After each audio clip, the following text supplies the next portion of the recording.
These are some Ultrasabers Initiate LE V2s, and this one is in Guardian Blue, and the other one is in Blazing Red. And the Initiate V2s and V2 LEs are some of the least expensive hilts offered by Ultrasabers, and there are a few things different about them. So they're quite a small hilt. They're more travel size. They might be a better size for some kids because the length of the hilt is just under 9 inches. That's shorter than the other hilts. And also the diameter of the pommel and the hilt is like 1.25 inches. So might be a lot friendlier for smaller hands. And they come standard with a 24-inch blade.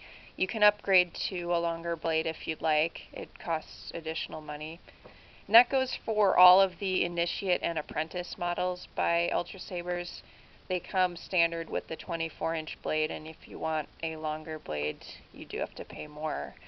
That's how the specifically Apprentice and Initiate sabers differ from the other hilt models by Ultrasabers.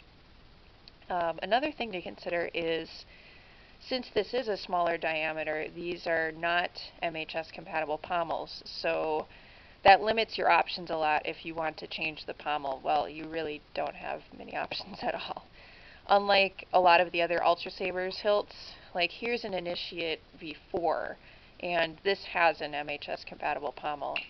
And you can see size difference right here. So the Initiate V4 has a lot more options, a lot more pommels that you could use here.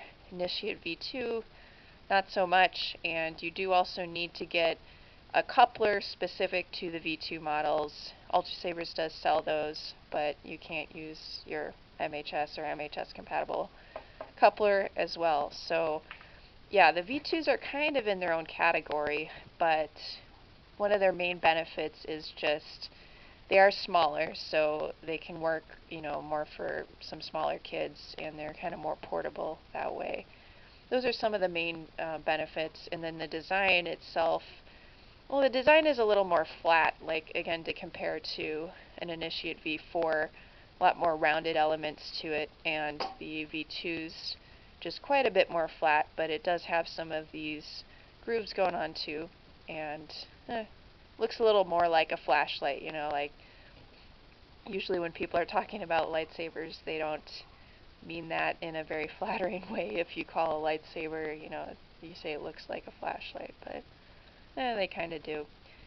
Anyway, that's just kind of a quick look at the Initiate LE V2s by Ultrasabers. And last thing of note is these are only available as empty hilts or as stunt sabers. You can't get a sound saber from Ultrasabers in this model, and that's simply because it doesn't have as much space in here. Yeah, so anyway, that's the last note about the Initiate LE V2s.